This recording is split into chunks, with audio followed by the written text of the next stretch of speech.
कभी कभी कुछ बातें इंसान की समझ से बहुत दूर होती हैं, इतनी दूर जितनी किसी गहरे अंधकार में छिपी हुई कोई चीख। ऐसी ही रहस्य की गहराइयों में लिपटी एक कहानी थी रानी चित्रा की। रानी चित्रा किसी चमत्कार से कम नहीं थी। उनका सौंदर्य एक ऐसा भ्रम था जिसे देखने के बाद लोग खुद को भूल जाते थे। 100 साल की उम्र में भी रानी की त्वचा ऐसी लगती थी जैसे चांदनी में नहाई कोई नवयौवना। झील सी आंखें, रेशमी बाल और मुस्कान में जादू। लोग कहते थे रानी ने उम्र को कैद कर लिया है। कुछ कहते उसे अमृतत्व का वरदान प्राप्त है। कुछ कहते वो इंसान नहीं, कोई प्राचीन शक्ति है जो मानव रूप में प्रकट हुई है। लेकिन एक बात सभी जानते थे, रानी चित्रा जितनी सुंदर थी उतनी ही रहस्यमयी भी। हर राजसभा में जब रानी आती, पूरा दरबार स्तब्ध हो जाता। वो विशाल सोने के सिंहासन पर बैठती और उसके पीछे झूलती महंगी मखमली परछाइयाँ जैसे खुद उसके हुस्न की पूजा करती हो। उसके बालों के जूड़े में लगे गुलाब के फूल ऐसे लगते थे जैसे खुद कुदरत ने उन्हें उसके लिए चुना हो। लेकिन ये गुलाब वो आम फूल नहीं थे। लोग विस्पर करते थे वो फूल कभी मुरझाते नहीं। रानी की ओर आकर्षित होने वाले राजकुमारों की कोई कमी नहीं थी। हर हफ्ते कोई न कोई नया शहजादा रानी से विवाह का प्रस्ताव लेकर आता। लेकिन एक डरावनी सच्चाई थी, जिस किसी ने भी रानी से विवाह किया वो विवाह की पहली रात के बाद कभी दिखाई नहीं दिया। न शरीर मिला, न कोई सुराग, बस रह जाता था सन्नाटा और रानी के जुड़े में एक नया गुलाब। पर लोग फिर भी मोहित होते रहे। रहस्य आकर्षित करता है और रानी चित्रा रहस्य की रानी थी। उसी समय एक नए पड़ोसी राज्य का बहादुर राजकुमार अर्जुन रानी के सौंदर्य से नहीं बल्कि उसके रहस्य को जानने की इच्छा से रानी के पास आया। दरबार में खड़ा होकर बोला, मैं आपसे विवाह करना चाहता हूँ रानी, न केवल आपकी सुंदरता से बल्कि आपकी आत्मा से आकर्षित। तुम्हें अंदाजा है ये प्रस्ताव तुम्हारी जिंदगी की आखिरी इच्छा हो सकती है। अर्जुन ने दृढ़ता से कहा, अगर मेरे जीवन का अंत आपके रहस्य को जानकर होता है तो यह मृत्यु भी मुझे मंजूर है। रानी ने कई बार उसे समझाया, हर रोज एक नई चेतावनी। जो मुझे जानना चाहता है वो खुद को खो देता है। लेकिन राजकुमार टस से मस नहीं हुआ। आखिरकार शादी तय हो गई। सारा राज्य सज उठा। हाथियों की झांकी, आकाश में आतिशबाजियां, नगाड़े और फूलों की वर्षा। सबसे सुंदर रानी और सबसे साहसी राजकुमार। लेकिन सबकी निगाहें उस रात पर टिकी थीं जब फिर से कोई गुलाब बन सकता था। वो रात रानी का कक्ष एक बार फिर विशेष रूप से सजाया गया। दीवारों पर टंगे झूमर, फर्श पर चमकती चांदी की कढ़ाई और एक अजीब सा शांत माहौल। शांत लेकिन बेचैन कर देने वाला। राजकुमार अर्जुन जब कक्ष में पहुंचा तो उसकी नजर सीधे उस लोहे के पिंजरे पर पड़ी जो खुले दरवाजे के साथ कोने में रखा था। पिंजरे में कुछ नहीं था, लेकिन वो पिंजरा जैसे कुछ कहना चाहता हो। रानी ने मुस्कुराकर उसका स्वागत किया। क्यों डरे हुए हो? आज तो हमारी पहली रात है। अर्जुन मुस्कुराया, लेकिन उसके मन में सैकड़ों सवाल थे। रानी उसके पास आई। धीरे धीरे उसने उसकी आंखों में देखा। उसकी पलकें भारी होने लगीं। रानी की आंखों में एक सम्मोहन था, पर अर्जुन पहले से सतर्क था। उसने खुद को जगाए रखा। रानी ने उसकी ओर झुकते हुए कहा, मेरे बाल खोल दो। अर्जुन ने हाथ बढ़ाया और गुलाब के फूलों को छूने ही वाला था कि रानी ने उसका हाथ जोर से पकड़ लिया। उन्हें मत छूना। रानी की आवाज में पहली बार डर था। अर्जुन ने धीरे से हाथ पीछे खींच लिया, लेकिन अब वो समझ चुका था, इन्हीं फूलों में राज छुपा है। थोड़ी देर बाद जब रानी ने नजरें फेर लीं, अर्जुन ने झटपट एक गुलाब खींचकर निकाल लिया। रानी जोर से चीखी, नहीं। अर्जुन ने देखा, रानी की सुंदरता फीकी पड़ने लगी थी। उसके चेहरे पर हल्की झुर्रियां, उसकी आंखों की चमक धीमी और बालों में हल्का सफेदी। तो ये है तुम्हारा रहस्य, अर्जुन फुसफुसाया। रानी कांप रही थी, लेकिन फिर उसने एक मोहक मुस्कान के साथ कहा, अगर तुम वो फूल मुझे लौटा दो तो मैं तुम्हें सब सच बता दूंगी। राजकुमार ने फूल रानी की ओर बढ़ा दिया, लेकिन अगले ही पल रानी ने उसे जोर से धक्का दिया, सीधा पिंजरे के भीतर। अर्जुन जमीन पर गिरा और कुछ ही पलों में उसका शरीर मुरझाने लगा। वो खुद एक गुलाब बन गया। रानी ने पिंजरे से गुलाब उठाया, अपनी लहराती जुल्फों में फिर से उसे सजाया और तेज हंसी में कहा, एक और गुलाब, एक और जीवन और कुछ और साल मेरी जवानी के। रानी ने एक बार फिर सुबह सभा में प्रवेश किया। सभी मंत्रियों ने देखा, इस बार रानी के जुड़े में एक नया गुलाब और जुड़ गया था। और राजकुमार अर्जुन कभी वापस नहीं लौटा।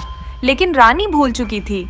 इस बार अर्जुन ने एक और काम किया था। उसने कक्ष में एक जादुई शीशा छुपा दिया था जो सब कुछ देख रहा था और राजमहल के गुप्त सुरक्षा कर्मियों को निर्देश दिए थे, अगर वह गायब हो जाए तो उस शीशे की मदद से सच उजागर किया जाए। अब सवाल ये था, क्या अगला गुलाब बनने से पहले रानी का राज खुलेगा या वो फिर किसी नए राजकुमार को गुलाब बना देगी? सुबह की सभा थी। रानी चित्रा हमेशा की तरह सिंहासन पर बैठी थी और उसके बालों में अब 17 गुलाब खिल रहे थे। हर गुलाब एक राजकुमार की कहानी था और एक मौत का गवाह। दरबार में कोई नहीं बोलता था। रानी की सुंदरता ऐसी थी कि उसकी आंखों से लोग सवाल करना भूल जाते थे।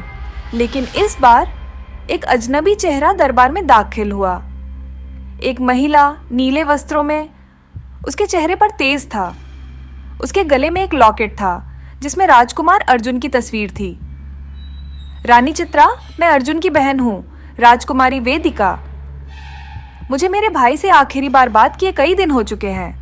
रानी मुस्कुराई। राजकुमार अर्जुन का नाम मत लो, शायद वो डर के मारे भाग गया।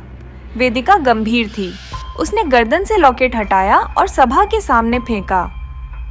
इसमें एक जादुई शीशा है और इसमें वो सब रिकॉर्ड है जो आपने उस रात किया। सभा में सन्नाटा छा गया। जैसे ही जादुई लॉकेट खोला गया, उसमें से एक नीली धुंध उठी और महल के बीचों बीच एक दृश्य बन गया। राजकुमार अर्जुन रानी के साथ गुलाब खींचता हुआ पिंजरे में गिरता हुआ और गुलाब बनता हुआ। सभा में कोहराम मच गया। मंत्रियों की आंखें फटी की फटी रह गईं। रानी खड़ी हो गई। उसकी आंखें लाल थीं। ये सब झूठ है, ये एक चाल है मुझे बदनाम करने की। लेकिन अब बहुत देर हो चुकी थी।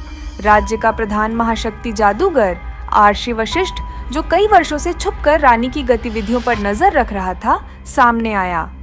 रानी चित्रा, अब समय आ गया है कि तुम्हारे गुलाबों का रहस्य खोला जाए।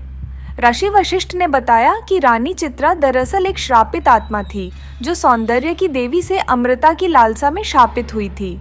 वो हर 10 वर्षों में एक नवयुवक की आत्मा को गुलाब में कैद करती और उससे अपनी जवानी खींचती। वो पिंजरा असल में आत्माओं का जेल था और गुलाब सिर्फ फूल नहीं, मरे हुए प्रेमियों की कैद आत्माएं थीं। हर बार रानी कहती, मैंने तुमसे प्यार किया, और हर बार एक गुलाब और बन जाता। वेदिका ने आर्षि से एक प्राचीन काले कमल की पंखुड़ी मांगी। ये कमल एकमात्र चीज थी जो गुलाबों के जादू को तोड़ सकती थी। राजसभा में खड़े होकर वेदिका ने रानी की ओर बढ़ते हुए वो पंखुड़ी उसके जूड़े पर फेंकी। जैसे ही पंखुड़ी ने गुलाबों को छुआ, हर गुलाब से एक एक चीख निकली। रानी दर्द में कराहने लगी। उसका चेहरा ढलने लगा, उसकी चमक मिटने लगी। वो झुर्रियों से भर गई। उसकी सुंदरता धुएं सी उड़ गई। रानी अब 100 साल की असली उम्र में बदल गई थी।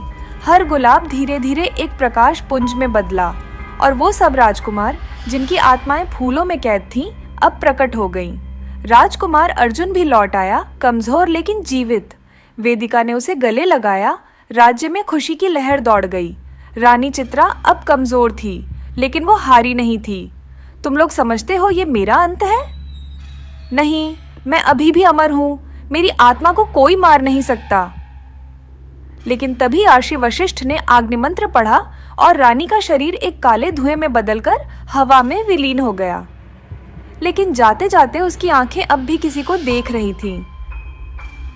मैं लौटूंगी फिर से। जब कोई मुझसे प्यार करने आएगा, मैं फिर गुलाब बनाऊंगी। नहीं, क्योंकि पहाड़ों के पार एक दूर दराज राज्य में एक और राजकुमार अपने शिक्षक से पूछता है, गुरुजी, क्या सच में कोई रानी चित्रा थी? गुरुजी मुस्कुराकर बोले, था नहीं, शायद अब भी कहीं है। जहाँ रानी चित्रा सिर्फ सुंदरता से नहीं बल्कि अंधकार से उठेगी। अब वो सिर्फ आत्माएं नहीं कैद करेगी बल्कि एक नई सेना बनाएगी, गुलाबों की सेना। रानी चित्रा की आत्मा को नष्ट हुए 7 साल बीत चुके थे। राजकुमार अर्जुन अब एक परिपक्व राजा बन चुका था और उसकी बहन वेदिका राज्य की राजगुरु। राज्य अब शांत और समृद्ध था, लेकिन एक रात एक अजीब लाल धुंध ने आसमान को घेर लिया। राजमहल की छत पर खड़ा अर्जुन चौंक गया। पूरा जंगल, पूरा आकाश और हवाओं में गुलाबों की तेज गंध, उस गंध में कुछ भयावह था। राजमहल के नीचे जमीन कांपने लगी। महल के पुराने तहखानों से अजीब सी आवाजें आने लगीं और फिर राजमहल के फव्वारों से लाल पानी निकलने लगा। राजा अर्जुन ने तुरंत वेदिका को बुलवाया। वेदिका आई और बोली, भाई, यह वही संकेत है, चित्रा लौट आई है। लेकिन अब वो रानी नहीं रही, अब वो सिर्फ छाया है। इस बार वो खुद नहीं आएगी, वो अपनी सेना भेजेगी। अगली रात राजमहल के बाहर की जमीन फटने लगी। मिट्टी से निकलते गए लाल गुलाबों जैसे चेहरे वाले प्राणी। हर एक गुलाब कभी किसी राजकुमार की आत्मा था। अब वो चित्रा के आदेश पर एक श्रापित योद्धा बन चुका था। उनकी आंखें काली, चेहरे पर कांटे और सिर से धुआं निकलता था। गुलाबों की सेना तैयार थी। उनकी गूंजती आवाज आई, चित्रा को लौटा दो, नहीं तो सब कुछ राख हो जाएगा। राजा अर्जुन जानता था कि अब युद्ध अवश्यंभावी है। वेदिका ने आर्षि वशिष्ठ की शिष्य मंडली को बुलाया। उनसे प्राप्त हुआ एक आखिरी अस्त्र, काल गुलाब, एक ऐसा दिव्य शस्त्र जो गुलाबों के जादू को पलट सकता था। इस शस्त्र को चलाने के लिए रक्त का त्याग और सच्चे प्रेम का बलिदान चाहिए था। आधी रात को महल के बीचों बीच आग के घेरे में एक स्त्री प्रकट हुई, रानी चित्रा। लेकिन अब वो शरीर में नहीं बल्कि धुएं, छायाओं और आत्माओं से बनी हुई थी। मैं अमर हूँ, मुझे कोई नहीं मार सकता। मैंने फिर गुलाबों को खिला लिया और अब इस राज्य में कोई सूर्य नहीं उगेगा। वो हवा में उड़ती धुआं बनकर अर्जुन के पास आई। तुमने मुझे मारा था अर्जुन, अब मैं तुझसे वो आखिरी गुलाब वापस लेने आई हूं। राजा अर्जुन को अब समझ आ गया था, चित्रा को हराने के लिए उसे खुद को गुलाब बनाना होगा। वेदिका रोने लगी, नहीं भैया, तुम नहीं, हमने तुम्हें वापस पाया है। लेकिन अर्जुन मुस्कुराया, अगर मैं इस राज्य, अपने लोगों और तुम्हें बचा सकता हूं तो ये बलिदान मेरा सौभाग्य। तुमने जिनसे प्रेम किया उन्हें गुलाब बनाया, मैं तुम्हें वो गुलाब देता हूं जो सिर्फ प्रेम से बना है। शस्त्र से निकली एक तीव्र लाल रोशनी जो चित्रा की ओर बढ़ी। चित्रा चीखी, नहीं, ये कैसा गुलाब है? इसमें लालच नहीं, दर्द नहीं, ये तो मुक्ति है। और चित्रा की आत्मा चिल्लाती हुई हवा में बिखर गई। गुलाबों की सेना वहीं ढह गई। हर गुलाब मुरझा गया और अंत में शांति। सुबह का सूरज उगा। सालों बाद राजमहल के ऊपर इंद्रधनुष दिखा। राजा अर्जुन अब इस दुनिया में नहीं था, लेकिन उसकी कुर्बानी से राज्य को हमेशा के लिए चित्रा के श्राप से मुक्ति मिल गई थी। वेदिका ने उसके नाम पर एक मंदिर बनवाया जिसमें लिखा था, जिसने प्रेम में भी विजय पाई वही सच्चा राजा है। कभी कभी हम सुंदरता के पीछे सच को नहीं देख पाते। रानी चित्रा भी एक औरत थी जिसने अमृता पाई, लेकिन सच्चा प्रेम कभी नहीं पाया और अंत में वो खुद गुलाबों की कैदी बन गई। लेकिन याद रखना, अगर कभी किसी गुलाब की खुशबू बहुत तेज लगे और वो कभी मुरझाए नहीं तो संभल जाना। शायद रानी चित्रा अब भी किसी और रूप में देख रही हो।